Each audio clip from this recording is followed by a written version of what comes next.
बिस्मिल्लाहिर्रहमानिर्रहीम, अस्सलाम वालेकुम। माय नेम इज सफ़र एहसान and this is your channel physics का सफ़र। आज के इस लेक्चर में, आज की इस वीडियो में हम करेंगे चैप्टर नंबर 13 जो कि 12th क्लास फिजिक्स का है, ठीक है, जो कि न्यू बुक आई है, उसके एक्सरसाइज के न्यूमेरिकल्स। इससे पहले हम इसके चैप्टर के सारे टॉपिक्स की वीडियोस कवर करके आ चुके हैं, लेकिन आज हम देखेंगे कि इसके न्यूमेरिकल्स को हम हलवा मक्खन मलाई कैसे बनाएं। तो देखते हैं कैसे बनाते हैं। इसका फर्स्ट न्यूमेरिकल हमसे क्या इरशाद फरमाता है, कहता है calculate the root mean square velocity of hydrogen molecules at standard temperature and pressure. आपने क्या करना है, root mean square velocity find करनी है, किसकी? हाइड्रोजन मॉलिक्यूल्स की। तो यहां पर आप टू फाइंड में क्या लिखेंगे कि हमने root mean square velocity find करनी है, किसकी? हाइड्रोजन मॉलिक्यूल की। अच्छा, कब फाइंड करनी है? At standard temperature and pressure. आपको पता है कि स्टैंडर्ड टेम्परेचर क्या होता है? 0 डिग्री सेल्सियस, यानी कि केल्विन में करें तो 273 केल्विन। आपको पता है डिग्री सेल्सियस से केल्विन में जाना हो तो प्लस 273 करते हैं, ठीक है। तो 0 डिग्री सेल्सियस या 273 केल्विन। और स्टैंडर्ड प्रेशर क्या होता है? 1.01 इंटू 10⁵ पास्कल। ये आपका क्या है? स्टैंडर्ड प्रेशर है। उसके ऊपर आपने ये फाइंड करना है। उसके बाद डेटा में क्या गिवन है? डेंसिटी ऑफ हाइड्रोजन गिवन है एट स्टैंडर्ड टेम्परेचर, और वो आपके पास कितनी है? 8.957 इंटू 10⁻²⁻² kg पर मीटर क्यूब। ओके हो गया। उसके बाद डेंसिटी ऑफ मर्करी गिवन है, वो कितनी है? 136,000 kg पर मीटर क्यूब। जी की वैल्यू गिवन है 9.8 मीटर पर सेकंड स्क्वायर, लेकिन पी की वैल्यू गिवन नहीं है। अब ये पी की वैल्यू आपने क्या करनी है? याद करनी है। पी की वैल्यू क्या है? याद करनी है, क्योंकि उसने कहा हुआ है स्टैंडर्ड प्रेशर, और वो स्टैंडर्ड प्रेशर होता है 180 एम। 180 एम, और 180 एम किसके इक्वल होता है? 1.01 इंटू 10⁵ पास्कल, ठीक है। 1 एटमॉस्फेरिक होता है ना, और वो इसके इक्वल होता है, तो ये याद करनी है, ठीक है। बाद में बताते हैं कि ये मरकरी की वैल्यू क्यों दी हुई है, और ये जी की वैल्यू भी क्यों दी हुई है। अच्छा, अब इसको सॉल्व कैसे करेंगे? देखिए, सॉल्व करने के लिए हम इसमें वो ही फार्मूला यूज करेंगे, प्रेशर ऑफ गैस वाला। और वो आपके पास क्या था? P is equal to 1/3 rho v square, ठीक है। ये आपके पास है रो वी स्क्वेयर, ठीक है। अच्छा, अब आपने क्या करना है? आप इस v को जो है ना, आप इसको 3 को इधर ले जाएं, तो ये आपके पास बन जाएगा 3p, और रो को इधर आके डिवाइड करा दें तो ये बन जाएगा रो, और is equal to v square आपके पास आ जाएगा, ठीक है। ये इस तरह से, यानी हमने क्या किया है, ये जो वी स्क्वायर है एवरेज वेलोसिटी है, ये इसको इधर ही रहने दिया, 3 को p के साथ मल्टीप्लाई करा दिया, रो को नीचे डिवाइड करा दिए। मैं इसको ना थोड़ा सा सीधा लिख लेता हूं कि यहां पर ऐसे v square is equal to 3p divided by rho. Okay हो गया। अब आपने क्या करना है? दोनों तरफ स्क्वायर रूट ले लेना है। बताते हैं ये सारा काम हम कर क्यों रहे हैं। दोनों तरफ क्या ले लेना है? स्क्वायर रूट ले लेना है। तो क्योंकि आपको पता है कि ये आपके पास वेलोसिटी कौन सी है? ये है मीन स्क्वायर वेलोसिटी या एवरेज वेलोसिटी। और रूट मीन स्क्वायर वेलोसिटी क्या होती है? अगर इसके ऊपर आप रूट ले लें, यानी कि आपके पास अगर ये मीन स्क्वायर वेलोसिटी है, तो अगर आप इसका रूट ले लें तो ये बन जाएगी रूट मीन स्क्वायर वेलोसिटी, जिसको आप लिख सकते हैं VRMS। ओके हो गया। अब इस रूट मीन स्क्वायर वेलोसिटी को हम क्या लिख लेंगे? VRMS is equal to square root 3p by rho. और यहां पे रो कौन सा? यहां पे हाइड्रोजन का पुट करना है, क्योंकि हम रूट में स्क्वायर वेलोसिटी किसकी फाइंड करें? हाइड्रोजन की। तो डेंसिटी भी यहां पे हाइड्रोजन की पुट करेंगे, याद रखना है, ठीक है। अच्छा, अब कुछ भी नहीं करना, इसमें जस्ट वैल्यूज पुट करनी है और हमारा आंसर आ जाएगा। अब देखते हैं वैल्यूज कैसे पुट करें। तो यहां पे आप लिखोगे VRMS, रूट में स्क्वायर वेलोसिटी किसकी? हाइड्रोजन की, और यहां पे डालोगे आप स्क्वायर रूट और 3 इंटू क्या है हमारे पास? Standard pressure 1.01। मैंने कहा इसकी वैल्यू याद करें क्योंकि कांस्टेंट होती है ये। 10⁵ डिवाइडेड बाय रो एच कितना है यहाँ पर? 8.957 8.957 इंटू 10⁻² इंटू 10⁻² आ गया, ठीक हो गया। अच्छा, अब आपने क्या करना है? देखिए, जब मैंने फर्स्ट ईयर के जो न्यूमेरिकल्स बनाए थे फिजिक्स के, उसमें भी आपको तरीका हर न्यूमेरिकल में एक बताता होता था। यहाँ भी आपको वही बताऊंगा, बस वो आपने फॉलो करना है। और वो आपके पास तरीका क्या है वो चीज देखिए। आपने क्या करना है कि 10 की पावर्स को ना सेपरेट सॉल्व करना है। तो यहां पे आप लिखोगे VRMS इज इक्वल टू, फिर से वही, पहले आप स्क्वायर रूट डालो, क्योंकि बाज दफा जो है ना स्क्वायर रूट डालना भूल जाते हैं लोग। तो अच्छा, 3 को आपने मल्टीप्लाई करना है 1.01 से, तो ये आपके पास आ जाएगा 3.03 और इंटू 10 टू रेज पावर 5 उसी तरह, इंटू 10 टू रेज पावर 5 उसी तरह। अच्छा, अब यहां पे डिवाइडेड बाय आप करो 8.957, ठीक है। अब ये क्या है, इंटू 10 टू रेज पावर -2 है। अब 10 टू रेज पावर -2 ऊपर जाके क्या हो जाएगा, +2। ये पता होना चाहिए, 10 टू रेज पावर 10 की पावर यहाँ पे -2 है, ऊपर जाके क्या हो जाएगी, +2। तो यहां से मैं खत्म करके ना इसको यहां पे लिख रहा हूं +2। ओके हो गया। अच्छा, अब आपने जो कैलकुलेटर में सॉल्व करना है ना, वो ये सॉल्व करना है 3.03, यानी कि ना आप इसको इस तरह से लिख लें, ठीक है। 3.03 divided by 8.957 into 10 to raise power 5 + 2 कितना होता है, 7, और इसको ऐसे कर दें, ठीक है जी। यानी कि 10 टू रेज पावर 7 अब आपको कैलकुलेटर में नहीं लिखना पड़ेगा। तो जब आप 3.03 डिवाइडेड बाय 8.957 करेंगे तो इसका आंसर आपके पास क्या आएगा, इसका आंसर आएगा 0.338 इंटू 10 टू रेज पावर 7 और ऊपर आ जाएगा स्क्वायर रूट। ओके हो गया। अच्छा, जब आप इसका स्क्वायर रूट लेंगे तो फिर आपके पास क्या आंसर आएगा, फिर आपके पास आंसर आएगा 1838.47, ये आपके पास आंसर आ जाएगा, ठीक है। तो अगर आप इसको साइंटिफिक नोटेशन में, ये मीटर पर सेकंड में आएगा, ठीक है, क्योंकि रूट मीन स्क्वायर वेलोसिटी है। अगर आप साइंटिफिक नोटेशन में इसको लिखना चाहें, ठीक है, तो क्या आएगा, पॉइंट इधर ट्रैवल करें 1.123, तो ये आपके पास आ जाएगा 1.838 को ना सिंपल आप 4 लिख लें, यानी 38 को 40 लिख सकते हैं ना। तो आप इसको क्या कर लें, 38 को इधर 4 लिख लें, तो 1.84 into 10 to raise power 3 metre पर सेकेंड। बस यही था हमारा आंसर। ओके हो गया। अब देखिए कितना इजी है और सॉल्व करने में बहुत ज़्यादा इजी है, सिर्फ ये फार्मूला आपने लगाना है, वैल्यूज पुट करनी है, आंसर आ जाएगा, ठीक है। अच्छा, अब ये वैल्यूज की दी हुई हैं, ये जो मरकरी की है या जी की है, इसका थोड़ा सा आपको बता देते हैं। हालांकि ये करना नहीं है आपने, ज़रूरत ही नहीं है इसकी, डायरेक्ट आप प्रेशर की वैल्यूज याद रखिए। कुछ वैल्यूज जो है ना वो ऐसे ही बस कंफ्यूज करने के लिए दी हुई होती हैं या किसी और तरीके से कैलकुलेट करने के लिए दी होती है। देखिए आपके पास ना प्रेशर का फार्मूला होता है P = ρgh। प्रेशर का फार्मूला एक और आपने पढ़ा हुआ है ρgh। अब यहां पे रो क्या है, वो आपने मरकरी वाला पुट करना है। यहां पे रो आपके पास आएगा 136000 इंटू जी आपके पास आएगा 9.8 और h जो इसकी वो स्टैंडर्ड या मैक्सिमम जो हाइट होती है वो आपके पास कितनी होती है, वो होती है 0.76। अब इसमें भी ना आपको ये याद रखना पड़ेगा 0.76। ये 0.76 जो हाइट ऑफ मरकरी है ये आपको याद रखनी पड़ेगी, ठीक है। ये दोनों वैल्यूज गिवन है, तो P की वैल्यू पता है कौन सी निकलेगी, 1.01 into 10 to raise power 5 pascal.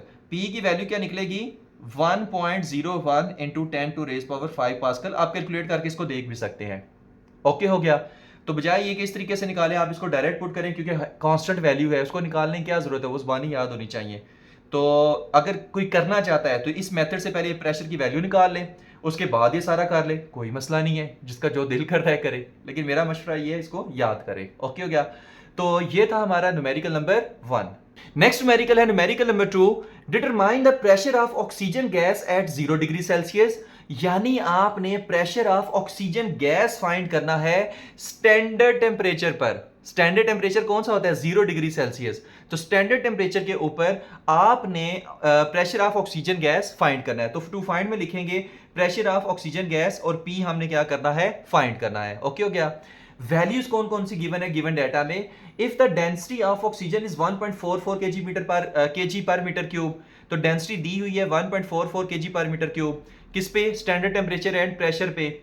और रूट मीन स्क्वायर वेलोसिटी कितनी है, एसटीपी मतलब स्टैंडर्ड टेम्परेचर एंड प्रेशर पे, वो है 456.4 मीटर पर सेकंड। तो 456.4 मीटर पर second root mean square velocity भी दी हुई है। ओके हो गया।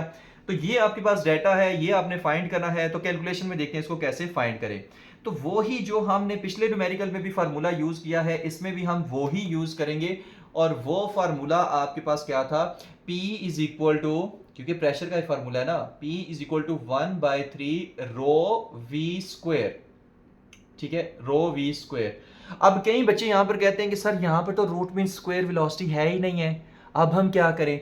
अब देखिए मैंने पहले आपको बताया था कि ये आपके पास क्या है, मीन स्क्वायर वेलोसिटी है। ये क्या है, मीन स्क्वायर वेलोसिटी है। तो अगर आप इसका स्क्वायर रूट कर ले तो ये बन जाएगी रूट मीन स्क्वायर वेलोसिटी। ये क्या बन जाएगी? Root mean square velocity. तो वी आर एम एस क्या होता है? Square root of mean square velocity, यानी root mean square velocity. Okay हो गया? अच्छा, अब यहां पर तो क्या है? वी स्क्वायर है। अब आपने दोबारा से इसको एक स्टेप पीछे ले जाना है। दोनों तरफ क्या कर लें? स्क्वायर ले लें। यहां पर भी स्क्वायर ले लें और यहां पर भी स्क्वायर ले लें। तो ये स्क्वायर स्क्वायर रूट से कट जाएगा। तो आपके पास V square R M S ये इक्वल आ जाएगा वी स्क्वायर जो मीन स्क्वायर मीन आपके पास एवरेज, यानी एवरेज वेलोसिटी है जो, ठीक है। तो इसकी जगह मैं ये लिख सकता हूं, इसकी जगह मैं ये लिख सकता हूं, ठीक है, क्योंकि यहां से आपने देखे हम लिख सकते हैं। तो अब फिर मैं इस फार्मूले को कैसे लिखूंगा कि P इज इक्वल टू 1/3, ठीक है, और रो, और यहां पर आप लिखोगे वी आर एम एस और उसका स्क्वायर। ओके हो गया? 3 मैं प्यारा सा करके लिख देता हूं, 3 जरा गड़बड़ हो गया। अब ठीक है, ओके हो गया। तो अब कुछ भी नहीं करना, वैल्यूज पुट करें, आंसर निकालें, कहानी खत्म करें, और इसमें क्या है? कुछ भी नहीं है। तो P इज इक्वल टू 1/3, रो कितना है? वो तो 1.44 है, 1.44। अच्छा, वी आर एम एस कितना है? 456.4, 456.4, और उसका क्या है? स्क्वायर है, क्योंकि यहां पर क्या है? स्क्वायर है। अब आपने कैलकुलेशन करते हुए ध्यान रखना है, सारा इकट्ठा ना सॉल्व कर दिया करें, इसको पार्ट्स में सॉल्व किया करें। तो 1/3, यहां पे आप लिखोगे 1.44। अच्छा, 456.4 का स्क्वायर पहले कर ले रहे हैं, सबसे पहले आपने ये काम करना है। तो वो आपके पास कितना आंसर आएगा? 208,300, 208,300, ठीक हो गया? अच्छा, अब आपने ऐसे करना है कि 1.44 जो आपके पास है ना, मैं इसको आपको बताता हूं, 1.44 को ना 20830 से मल्टीप्लाई करें, बाद में डिवाइडेड बाय 3 करें। मैंने कहा स्टेप में सॉल्व किया करें। तो 1.44 मल्टीप्लाई बाय 20830, ये आपके पास क्या आएगा? ये आएगा 29995,3.38 और डिवाइडेड बाय 3, क्योंकि ये 1/3 है साथ में। सही है? इसको मल्टीप्लाई करके ना डिवाइडेड बाय 3 अलग कर दिया, यानी मल्टीप्लाई करके आंसर निकाला, अब उसको डिवाइडेड बाय 3 कर रहे हैं। अब जब इसको डिवाइडेड बाय 3 करेंगे, मैंने पहले से ही वैल्यूज कैलकुलेट करके रखी हुई हैं, ठीक है। अगर आपकी ये ना आई तो कमेंट्स है ना, मुझे बताओ ना। तो बहरहाल, तो अब इसको जब आप डिवाइड करेंगे, ये आंसर आएगा 999, ठीक है, 84। पॉइंट्स में भी आगे आता है, लिखने की जरूरत तो नहीं है, बरा चलिए लिख देते हैं। और ये आपके पास क्या आएगा? न्यूटन पर मीटर स्क्वायर, ठीक है। प्रेशर की यूनिट होती है ना, जिसको शॉर्ट में पास्कल कहते हैं। अच्छा, अब देखें, पॉइंट को तो ट्रेवल कराए तो 1 2 3 4 5, तो इसको आप लिख सकते हैं 0.999 इंटू 10⁻⁵ न्यूटन पर मीटर स्क्वायर। बिल्कुल लिख सकते हैं, ठीक है। 84.546 ना भी लिखे, कोई टेंशन नहीं है। अच्छा, 0.999 को क्या मैं 1 लिख सकता हूं? लिख सकता हूं 0.999, तो उसको 1 लिख सकते हैं अप्रोक्सीमेटली। तो ये आपके पास आ जाएगा 1.0 इंटू 10⁻⁵ न्यूटन पर मीटर स्क्वायर। ये तो आपके पास वो स्टैंडर्ड प्रेशर सा नहीं बन गया? वो भी तो इतना ही होता है, सही है। अब ये आपके पास क्या है? आंसर है, जिसको हम फाइंड करने की कोशिश कर रहे थे, ठीक है। यानी कि जो रूट मीन स्क्वायर स्पीड है हाइड्रोजन की स्टैंडर्ड टेम्परेचर एंड प्रेशर पे, वो 456.4 मीटर पर सेकंड होगा, और प्रेशर कितना होगा?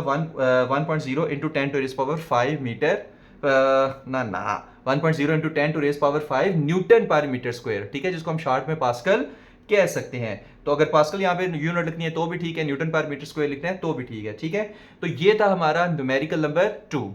नेक्स्ट न्यूमेरिकल है numerical number 3। At what temperature will the root mean square speed of the molecules of gas be 3 times its value at standard temperature and pressure. अब देखिए, इसको जब गिवन डाटा लिखेंगे ना, तो वहां से इसको समझाते हैं। कहता है कि जो स्टैंडर्ड टेम्परेचर है ना, वो है T1 is equal to 0 degree Celsius, जो कि 273 केल्विन है। ये आपको जुबानी याद होना चाहिए, ठीक है। अच्छा, अब वो कहता है कि वो कोई भी आपके पास जो मॉलिक्यूल है, कोई भी क्या है? मॉलिक्यूल ऑफ गैस है, वो v1 वेलोसिटी से क्या कर रहा है? मूव कर रहा है। उसकी जो initial root mean square speed है वो कितनी है? v1 है, यानी v1 जो है वो स्पीड के साथ मूव कर रहा है। कहता है कि मैं कितना टेम्परेचर इंक्रीज करूं कि उसकी स्पीड 3v1 हो जाए, मतलब पहले से ट्रिपल हो जाए। मैं फिर इस न्यूमेरिकल को रिपीट कर रहा हूं। कहता है कि for example standard temperature and pressure पे किसी जो मॉलिक्यूल ऑफ गैस है, उसकी जो स्पीड है वो v1 है, मान लो 3 है, मान लो कितनी है? 3 है। अब जाहिर सी बात है, जब टेम्परेचर बढ़ाएंगे तो स्पीड बढ़ेगी, टेम्परेचर बढ़ाएंगे तो स्पीड बढ़ेगी, काइनेटिक एनर्जी बढ़ेगी। तो कहता है कि मैं कितना टेम्परेचर बढ़ाऊं कि उसकी स्पीड 3 से 9 हो जाए, मतलब कि 3 गुना पहले से बढ़ जाए।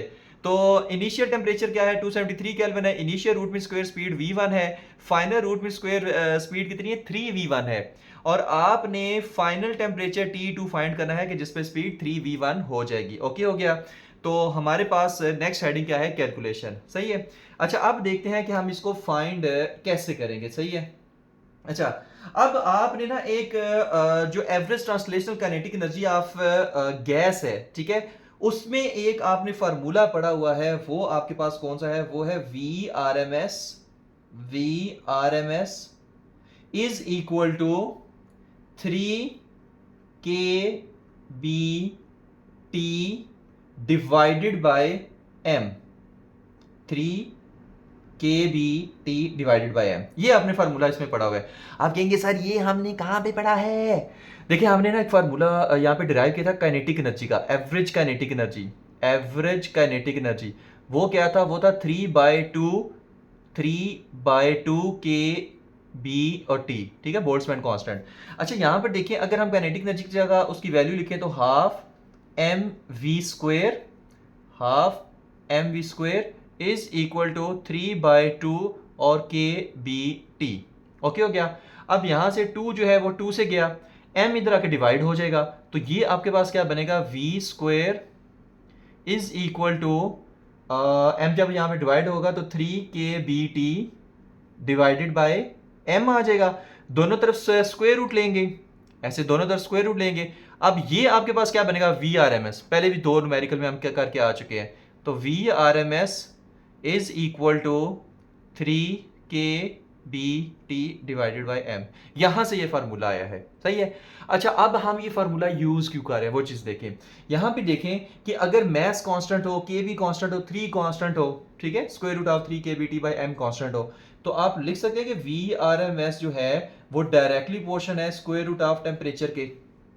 लिख सकते हैं ना, बिल्कुल लिख सकते हैं। यहीं से हम एक फार्मूला बनाएंगे। हम कहेंगे कि V2 यहां पे इज इक्वल टू साइन डालें और यहां पे लिखें स्क्वायर रूट T2 और डिवाइडेड बाय V1, तो यहां पे T2 डिवाइडेड बाय T1। ये हमने फार्मूला बना लिया क्योंकि डायरेक्टली पोर्शन है ना स्क्वायर रूट 2 के, तो V2/V1 क्या होगा, T2/T1, स्क्वायर रूट T2/T1। ये फार्मूला आप यूज करेंगे। ठीक है। अब कुछ भी नहीं करना, इसमें वैल्यूज पुट करनी है, आंसर आ जाएगा। V2 आपके पास दिया हुआ है वो कितना है, 3v1 है। V2 आपके पास कितना है, 3v1 है। फाइनल रूट में स्क्वायर स्पीड कितनी है, V2, और वो कितनी है, 3v1 है। सही है, वो कितनी है, 3v1 है। तो divided by V1 is equal to T2 है, नहीं है, तो T2 डिवाइडेड बाय T1 कितना है, 273 केल्विन, तो 273 केल्विन। ओके हो गया। अब यहां से V1 से गया, तो ये आपके पास आ जाएगा 3 is equal to T2 bye 273। अब स्क्वायर रूट जाहिर सी बात है हमें यहां से खत्म करना पड़ेगा, लेकिन उससे पहले ये जो मैंने साइड में गंद मचाया हुआ है मुझे इसको खत्म करना पड़ेगा। होप्स हो कि आपने नोट कर लिया होगा। अगर किसी को ये फार्मूले में कोई मुश्किल थी उसी ने जाहिर सी बात है नोट किया होगा, वरना डायरेक्ट ही फार्मूला पुट करे, कहानी खत्म। अच्छा जब दोनों तरफ taking square root on both sides, तो यहां पर क्या हो जाएगा, 3 का square is equal to T2 by, हाँ ऊपर किधर मैं लिख रहा हूं, टी स्क्वायर थोड़ी है, T2 है, यहाँ पे भी T2 है भाई, नीचे लिखो इसको ऐसे। तो T2 और यहाँ पे 273 और स्क्वायर रूट, और यहाँ पे इसका क्या आ जाएगा, स्क्वायर आ जाएगा। अब स्क्वायर जो है स्क्वायर रूट से कट जाएगा, 3 3 9 होता है, तो 9 is equal to T2 divided by 273। अब 273 इधर आके मल्टीप्लाई हो जाएगा, तो ये हो जाएगा T2 is equal to 273 multiply by 9। ठीक है, 273 मल्टीप्लाई बाय 9, तो ये आपके पास आ जाएगा T2 इज इक्वल टू, अच्छा 273 मल्टीप्लाई बाय 9 जब हम करेंगे तो ये आता है 2457 केल्विन। अब ये केल्विन में है, डिग्री से, अच्छा डिग्री सेल्सियस से केल्विन में करना हो तो प्लस 273 कहते हैं। अच्छा केल्विन से डिग्री सेल्सियस में जाना है तो माइनस 273 कर दे, तो T2 is equal to 2457 minus 273। जब इसको हम सॉल्व करेंगे तो T2 आपके पास कितना आ जाएगा, 2184 डिग्री सेल्सियस। बस यही आपका आंसर है। ओके हो गया। कि आप इतना टेम्परेचर देंगे तो जो मॉलिक्यूल की स्पीड है वो पहले की स्पीड से 3 गुना ज्यादा हो जाएगी। ओके हो गया? तो ये था हमारा न्यूमेरिकल नंबर 3। नेक्स्ट न्यूमेरिकल है numerical number 4। If a gas is at temperature 80 degree Celsius and pressure 5 into 10 to raise power minus 10 newton पर metre square having 1 metre cube volume. कहता है एक 1 मीटर क्यूब वॉल्यूम है, उसके अंदर कोई gas enclosed है, टेम्परेचर कितना है 80 डिग्री सेल्सियस है और प्रेशर कितना दिया हुआ है 5 into 10 to raise power minus 10 newton पर मीटर स्क्वायर। ओके हो गया? अच्छा, फाइंड क्या करना है? What is the number of molecules पर क्यूबिक मीटर। अब उस 1 क्यूबिक मीटर में कितने नंबर ऑफ मॉलिक्यूल्स हैं ये फाइंड करना है। यानी आपने फाइंड करना है n by v, number of molecules पर मीटर क्यूब। तो कितने नंबर ऑफ पार्टिकल्स या नंबर ऑफ मॉलिक्यूल्स हैं 1 मीटर क्यूब के अंदर, ये आपने फाइंड करना है। ठीक हो गया? अच्छा, चीजें कौन कौन सी गिवन है? बोल्ट्जमैन कांस्टेंट दिया हुआ है, यानी कि बी की वैल्यू गिवन है 1.38 इंटू 10 टू माइनस 23 जूल पर केल्विन। उसके बाद वॉल्यूम 1 मीटर क्यूब गिवन है, ठीक है, और प्रेशर कितना है ये हमारे पास गिवन है 5 इंटू 10 टू माइनस 10 न्यूटन पर मीटर स्क्वायर। टेम्परेचर कितना है 80 डिग्री सेल्सियस यानी 80 प्लस 273 यानी 353 केल्विन है। ठीक है, जाहिर सी बात है 80 डिग्री सेल्सियस है ना, तो केल्विन में करने के लिए प्लस 273 करेंगे तो 353 केल्विन। तो ये हमारे पास ना गिवन डाटा है और ये हमने फाइंड करना है। अब हम देखते हैं कि कैलकुलेशन में हम इसको फाइंड कैसे करेंगे। सबसे पहले देखते हैं कि इसका फार्मूला कैसे आया है। ठीक है, इसका फार्मूला होता है n by v is equal to p divided by k B T. ठीक है, ये इसमें फार्मूला आपने लगाना है। अब ये कई बच्चों को पता ही नहीं होता कि ये फार्मूला आया कैसे है, बस जुबानी रट्टा लगा के ना बस लगा देते हैं। ये फार्मूला इस तरह से आया है कि P V is equal to होता है एन आर टी। ओके हो गया? अब P V is equal to N आपके पास क्या है, number of particle divided by Avogadro number, number of moles होते हैं ना, number of moles is equal to n divided by N A. यहाँ पे आर टी। ठीक है, टॉपिक में सारी चीजें समझा के आ चुके हैं। तो आर ओवर एन ए क्या होता है, बोल्ट्जमैन कांस्टेंट। तो P V is equal to N k B T और n बाई वी हमने बनाना है, तो p is equal to N by V और यहां पे क्या आ जाएगा के बी टी। ओके हो गया? और n बाई वी को इधर रहने के बी की टी को p के नीचे डिवाइड करा दे, तो n by v is equal to p divided by k और b और t। ये फार्मूला आपका पास बन गया। ओके हो गया? तो ये ऐसे ही नहीं फार्मूला आगे भाई, ये फार्मूला जो है ना प्रॉपर डिराइव है। ये मेरा बोर्ड हिल क्यों रहा है, मैं इसको तो पहले सेट करूं। ओके हो गया? सही है। अच्छा, अब हम ना ये फार्मूला लगा के इसको सॉल्व करेंगे। सारी वैल्यूज गिवन है तो बस निकल आएगा आंसर। ठीक है, तो आएगा n by v is equal to p divided by k B T. ये फार्मूला लगेगा। सही है, कुछ भी नहीं करना है, n बाई वी फाइंड करना है, बाकी इस यहाँ पर वैल्यू पुट कर दे, सारी वैल्यूज गिवन है। तो कौन कौन सी वैल्यू गिवन है, 5 into 10 to raise power minus 10 pressure की वैल्यू गिवन है, डिवाइडेड बाय के बी कितना है 1.38 into 10 to raise power minus 23 और टेम्परेचर कितना है 353 केल्विन। ठीक है, 353 केल्विन। अब इसको सॉल्व करने के लिए मैंने पहले कहा था कि 10 की पावर्स को सेपरेट सॉल्व किया करें, तो आप बाकी वैल्यूज को सेपरेट ले आए। 1 डिवाइडेड बाय 1.38 इंटू 353, ये कितना है 10 टू रेज पावर माइनस 10 है। ठीक है, 10 टू रेज पावर माइनस 10 है, ये माइनस 23 है ना, ऊपर क्या हो जाएगा प्लस 23। बात समझ आई है?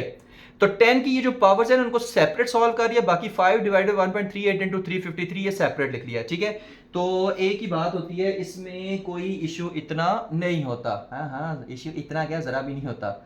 ये कैलकुलेशन करने के तरीके होते हैं ना भाई, क्या करें। अच्छा, अब आपने क्या करना है, ये जो नीचे वाली वैल्यू है ना इसको पहले सॉल्व कर लेना है। तो 5 डिवाइडेड बाय 1.38 को जब 353 से मल्टीप्लाई करेंगे ना तो ये आपके पास आता है 487.14 मल्टीप्लाई बाय, अब 23 माइनस 10 कितना होता है 13, तो 10 टू रेज पावर 13 यहां पर आ जाएगा। डन हो गया? अच्छा, अब हम क्या करें, 5 डिवाइडेड बाय 487.14 कर लें, तो ये आपके पास आएगा 0.01, ये क्या आएगा 0.01। ठीक है, और 0.01028 आएगा। ठीक है, और multiply by 10 to raise power 13। Done हो गया?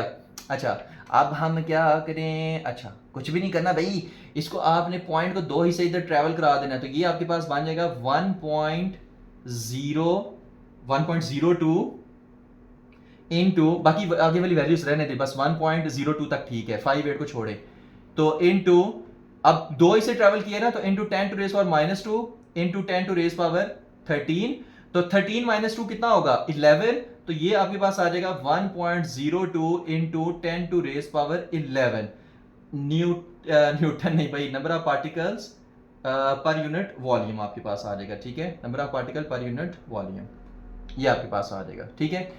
अच्छा अब ये हमारे पास आंसर आ गया, सही है। तो ये था हमारा न्यूमेरिकल नंबर 4। नेक्स्ट न्यूमेरिकल है numerical number 5। The temperature and pressure in the sun's atmosphere are 2 into 10 to raise power 6 kelvin and 0.0300 pascal respectively, कि सन के एटमॉस्फेयर के अंदर जो टेम्परेचर है वो कितना है 2 into 10 to raise power 6 kelvin, यानी कि 20 लाख केल्विन, और 0.0300 क्या है, ये है आपके पास प्रेशर। ओके हो गया, तो टेम्परेचर कितना है 2.0 into 10 to 6 केल्विन, प्रेशर कितना है 0.0300 पास्कल। अच्छा, calculate the root mean square speed of free electrons, आपने root mean square speed find करनी है फ्री इलेक्ट्रॉन्स की। ओके हो गया, जबकि mass of the electron given है, अगर नाम भी गिवन हो तो आपको जुबानी वो पता होना चाहिए। ओके हो गया। अच्छा, फिर से हम वही काम करेंगे, वही फार्मूला यूज करेंगे जो हम ऑलरेडी कर चुके हैं, जिसकी मैंने आपको थोड़ी सी डेरिवेशन भी बताई थी कि वो इस तरह से आया है, ठीक है। रूट में स्क्वायर स्पीड का एवरेज ट्रांसलेशन काइनेटिक एनर्जी आप गैस वाले टॉपिक में पढ़ के आ चुके हैं, और वो क्या था 3K और यहाँ पे B आएगा और T डिवाइडेड बाय M, ये ठीक है, ये हम ऑलरेडी पढ़ के आ चुके हैं। और कुछ भी नहीं करना, सिर्फ इसमें वैल्यूज पुट करनी है, काम खत्म। अच्छा, वैल्यूज पुट करते हैं, तो 3KB क्या है 1.38 इंटू 10 टू रेज पावर -23। अच्छा, यहाँ पर ना K की वैल्यू नहीं दी हुई, मतलब बोर्ड स्पैन कांस्टेंट की वैल्यू नहीं दी हुई, तो आपने उसको जुबानी याद रखना है, क्योंकि ये कांस्टेंट की वैल्यूज होती हैं, ये जुबानी याद होनी चाहिए। तो 1.38 इंटू 10 टू रेज पावर -23, और टेम्परेचर कितना है 2.00, तो 2.0 लिख लें, कोई टेंशन नहीं है, इनटू 10 टू रेज पावर 6, ठीक है, केल्विन में है, और मैस कितना है 9.11 into 10 to raise power -31 kg, ठीक है, ये मैस ऑफ इलेक्ट्रॉन होता है। अब वही सारी चीजें कि आपने जो है ना 10 की पावर्स को अलग सॉल्व कर लेना है, ठीक है। 10 की पावर्स को जब अलग सॉल्व करेंगे तो यहां पर देखें, पहले ना मैं इधर 10 की पावर्स लिख लेता हूं, क्योंकि बच्चे अक्सर कंफ्यूज होते हैं कि ये किधर जा रही है 10 की पावर। तो 10 की पावर क्या है -23 है एक, और यहां पे क्या है +6 है, ये -31 है, ऊपर जाके क्या हो जाएगी +31। तो अब 10 की पावर्स को जिंदगी से निकाल देना है। अब 3 और 2 को मल्टीप्लाई करें तो क्या आता है 3 2s are 6, 3 2s are 6, तो 6 मल्टीप्लाई बाय ये 1.38, उसी तरह, मतलब ये इस तरह से आ रहा है ना, 3 multiply by 1.38 multiply by 2, 3 multiply by 1.38 multiply by 2, तो 3 और 2 को मैंने पहले मल्टीप्लाई कर दिया, तो 6 इंटू 1.38 आ गया, डिवाइडेड बाय क्या आ जाएगा 9.11, और ये 10 की पावर ये वाली ये वाली ये वाली ये तो हम पहले ही साइड पे ले गए, सही है। अब इसके ऊपर क्या कर देना है, ऐसे स्क्वायर रूट डाल देना है, सही है, ये थोड़ी सी दूर लिखने गई है ऐसे। ओके हो गया। अच्छा, अब इसको हम सॉल्व करते हैं। जब हम इसको सॉल्व करेंगे तो आप देखिए इसके आंसर क्या आएगा। 6 को जब 1.38 से मल्टीप्लाई करेंगे ना, तो ये आता है 8.28 divided by 9.11 into 10 to raise power, अच्छा +31 है, +6 है, ये 37 हो जाएगा। 37 -23 ये आपके पास आ जाएगा 16, तो 14 आ जाएगा, ठीक है, ये 10 टू रेज पावर 14 आ जाएगा, और ये फिर से वही स्क्वायर रूट, सही है। अच्छा, 8.28 डिवाइडेड बाय 9.11 करें तो ये आपके पास आता है 0.908 इनटू 10 टू रेज पावर 14, और ऊपर स्क्वायर रूट, सही है। अच्छा, पॉइंट को अगर इधर ट्रेवल कराएं तो ये 9 पॉइंट, मैं ना इसको थोड़ा सा रेज कर लूं, 8 पहले कितना लिखने गया है यहां से, ये ठीक है। अच्छा, तो ये आ जाएगा 9.08 into 10 to raise power, a point इधर करेंगे 10 टू -1 आएगा ना, -1 + 14 13 होता है, तो ये 13, और इसके ऊपर भी स्क्वायर रूट थोड़ा सा क्लोज लिखने गया है, बहरहाल होप सो की समझ आ रही होगी। अच्छा, अब इसका स्क्वायर रूट ले लेना, कहानी खत्म, सिंपल। तो स्क्वायर रूट ऑफ इसको ना मैं यहाँ पे दोबारा लिख देता हूँ, उसको मिक्स नहीं कर देना कहीं। तो 9.08 इंटू 10⁻30, ठीक है। अच्छा, जब इसका हम स्क्वायर रूट लेंगे तो इसका आंसर हमारे पास क्या आता है, 9528903, ये आंसर आता है। अब इसको साइंटिफिक नोटेशन में लिखे तो 1 2 3 4 5 6, तो ये VRMS आपके पास कितना आ जाएगा, 9.5 इंटू 10⁻6 मीटर पर सेकंड। बस हो गया सॉल्व, यही आपका आंसर था, ठीक है। कि इलेक्ट्रॉन की स्पीड आपके पास इतनी होगी कि अगर वो यहाँ सन्स एटमॉस्फेयर में इतने टेम्परेचर पे, इतने प्रेशर पे, तो रूट मीन स्क्वायर जो स्पीड होगी वो इलेक्ट्रॉन की, वो ये वाली होगी। ओके हो गया।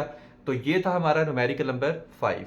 नेक्स्ट न्यूमेरिकल है न्यूमेरिकल नंबर 6, जो कि इस एक्सरसाइज का लास्ट न्यूमेरिकल है। A star has a mass enclosed with radius r equal to 2.0 into 10⁻30 kg, density 1500 kg per meter cube and radius 7 into 10⁸ metre.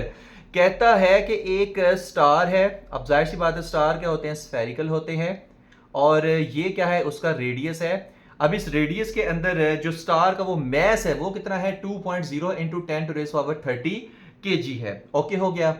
अब जो इसकी डेंसिटी है वो कितनी है, 1500 kg पर मीटर क्यूब है। जो रेडियस है वो कितना है, 7 इंटू 10⁸ मीटर है। फाइंड क्या करना है, calculate the gravitation force inside the star. इस स्टार के अंदर कितनी ग्रेविटेशनल फोर्स है वो आपने फाइंड करनी है। Calculate the gravitation force inside the star, वो आपने फाइंड करना है। ओके हो गया। अच्छा, अब उसके लिए ना हम सबसे पहले फाइंड करेंगे मैस की वैल्यू। हालांकि मैस ऑफ स्टार दिया हुआ है, लेकिन एग्जैक्ट वैल्यू आपकी वो कितनी आ रही है वो हम देखेंगे अब, सही है। तो अब वो हमारे पास एक फार्मूला होता है, देखिए रो इज इक्वल टू क्या होता है, m/v, मैस पर यूनिट वॉल्यूम। और क्या मैं इसको ऐसे लिख सकता हूँ, m is equal to rho V या वी रो, लिख सकता हूँ, v को इधर आके मल्टीप्लाई करा दे। अब v क्या है, वॉल्यूम है, और वॉल्यूम ऑफ स्फीयर कितना होता है, 4/3 पाई आर क्यूब। भाई उसने r की वैल्यू, रो की वैल्यू दी हुई है तो कोई मकसद होगा ना, ऐसे ही थोड़ी दे दी है। तो ये आप लिखोगे m इज इक्वल टू रो और 4/3 पाई आर क्यूब, ये इस तरह से लिखोगे, ठीक है। या इसको और इजी करके ऐसे लिख ले, 4/3 पाई आर क्यूब, और यहां पे आ जाएगा रो। ये फार्मूला आपने पहले पुट करना है, सही है। अच्छा, m इज इक्वल टू 4/3 पाई कितना है, 3.14, ठीक है। r कितना है, 7 इंटू 10⁸, और उसका क्यूब, और रो कितना है, 1500। ये बस इसको सॉल्व कर लेना है, मैथ्स आ जाएगा। अब इसको सॉल्व कैसे करना है, पहले तो इसको सॉल्व करें, ठीक है। इसको सॉल्व करते हैं, तो 4/3 और 3.14। अच्छा, कहीं को क्यूब नहीं लेना आता भाई, ये क्यूब कैलकुलेटर के बगैर भी हो सकता है। अब 7 की पावर 3 क्या होता है, 7 7 आर 14, और जो है ना, हाँ 7 7 आर,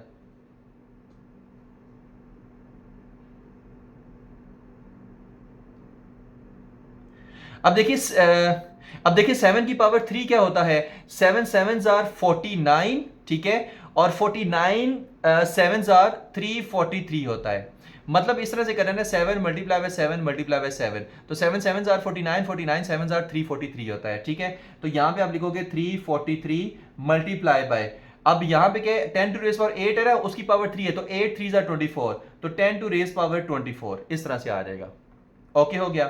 तो ये आपके पास आगे आ जाएगा 1500, डन हो गया। अच्छा, अब इसको भी ना थोड़ा सा और साइंटिफिक नोटेशन में लिख लें, 4/3 3.14। अच्छा, इसको अगर मैं पॉइंट को इधर ट्रैवल कराऊं दो हिस्से, तो ये बनेगा 3.43 इंटू 10⁻2 इधर आएगा ना, और 10⁻2 + 24 कितना हो जाएगा, 26। 10⁻24 था ना, पॉइंट इधर कराए तो 10⁻2 एक और आ गया, तो 2 + 24 26 हो गया।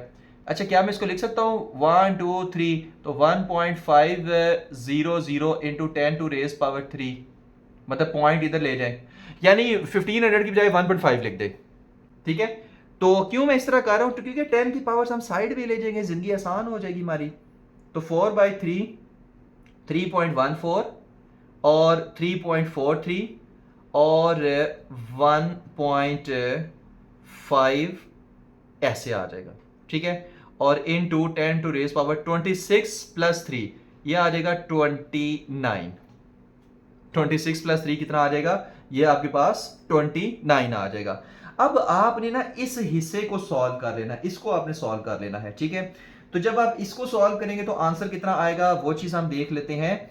आपने पता क्या करना है, 1 2 3 और ये 4, इन चारों वैल्यूज को आपस में मल्टीप्लाई करना है, यानी 1.5 multiply by 3.43 multiply by 3.14 multiply by 4, और उसका जो आंसर आएगा, मतलब इज इक्वल टू दबाएंगे ना, उसका एक आंसर आएगा, उसी आंसर को डायरेक्ट डिवाइडेड बाय 3 कर देना है, बाद में इकट्ठा नहीं लिखना, पहले इन चारों को का आंसर निकाल के उसको डिवाइडेड बाय 3 कर देना है, ठीक है।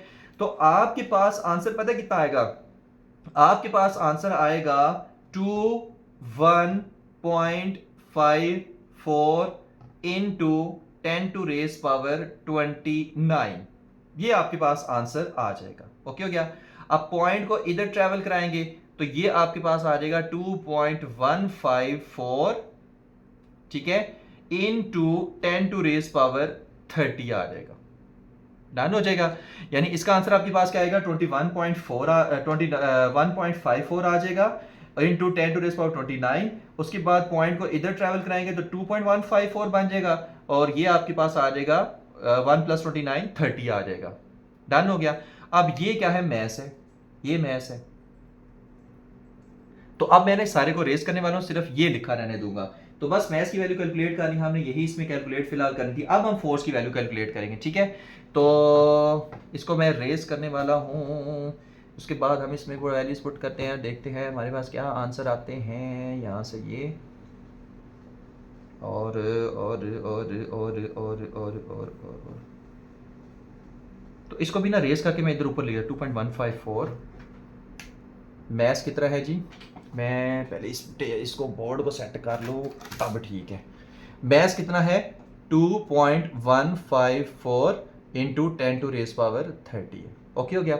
अच्छा, हमने तो अब ग्रेविटेशन फोर्स फाइंड करनी है। ग्रेविटेशन फोर्स का आप सबको फार्मूला पता है कि G M into M divided by R square, सही है। अब वैल्यूज पुट करते हैं। ये हमारे पास कितनी है, जी की value 6.67 into 10 to raise power -11, याद होनी चाहिए जुबानी भी, ठीक है।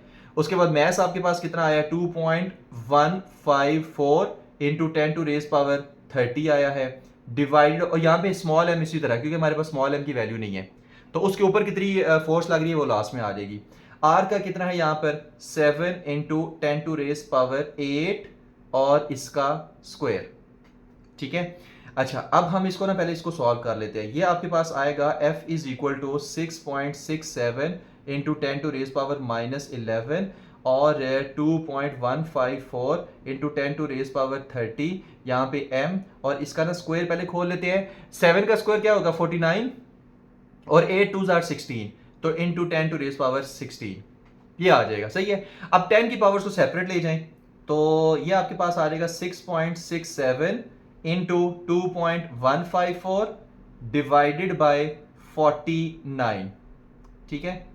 तो ये m उसी तरह बाहर, into 10 to raise power -11 plus 30 और 16 ऊपर जाके -16 हो जाएगा, ठीक है। आसान हो जाता है ना। अब इसको देखिए कैलकुलेटर में सॉल्व करना कितना आसान है, सिर्फ 10 की पावर्स को हमने साइड पे सॉल्व कर दिया और कुछ भी नहीं किया, ठीक हो गया। तो यहाँ पे देखें 30 -11 आपके पास कितना आएगा, ये आपके पास आएगा 19 -16 क्या आएगा, 3 आएगा, ठीक है। तो ये आपके पास बनेगा F इज इक्वल टू, अब देखिए इसको सॉल्व करके हमारे पास क्या आंसर आएगा कि 6.67 2.154 डिवाइडेड 49, तो 6.67 को 2.154 से मल्टीप्लाई करें ना तो ये आता है 14.340 डिवाइडेड बाय 49, ठीक है। यहाँ पे m भी साथ में लिखते जाना, इनटू अब 10 टू रेज पावर क्या आ जाएगा, ये आपके पास 3 आ जाएगा। ओके हो गया। अब इसको आपने सॉल्व कर लेना, आंसर आ जाएगा। कैमरे में नजर आ रहा है, नहीं आ रहा, आ रहा है। अच्छा, जब इसको सॉल्व करेंगे तो क्या आंसर आएगा, तो 14.340 को आपने डिवाइड करना है 49 से, तो ये आपके पास आ जाएगा 0.293 इंटू 10 टू रेज पावर 3 आ जाएगा, ठीक है।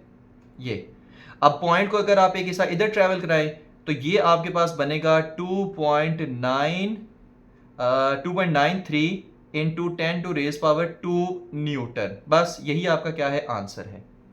सही है, तो ये आना चाहिए भाई, पॉइंट को तो ट्रेवल कराए ना, तो 2.93 बन जाएगा ना, इंटू 10⁻1 आ जाएगा। तो -1 + 3 कितना होता है, 2 होता है, तो ये 2 आ गया। तो 2.93 इंटू 10⁻², न्यूटन आंसर है। अब कई बच्चे कहेंगे सर किताब में 2.94 है, भाई एक ही बात होती है, 2.93 94 एक ही बात होती है, उन्होंने भी अप्रोक्सीमेट करके आंसर लिखे होते हैं। ठीक है, तो ये था हमारा न्यूमेरिकल नंबर 6। अब होप्स ओके, और हाँ हाँ हाँ हाँ हाँ हाँ हाँ, एक चीज तो यह यहाँ पर है गई, 2.93 इंटू 10⁻², और यहाँ पे मैथ्स भी, ठीक है, और यहाँ पे आंसर। इसका मतलब है कि इस मैथ्स के ऊपर, अब ये 2.93 इंटू 10⁻² फोर्स है ऑन दिस मैथ्स, कि ये जो मैस m है इसके ऊपर कितनी फोर्स लग रही है, वो है 2.93 इंटू 10⁻²।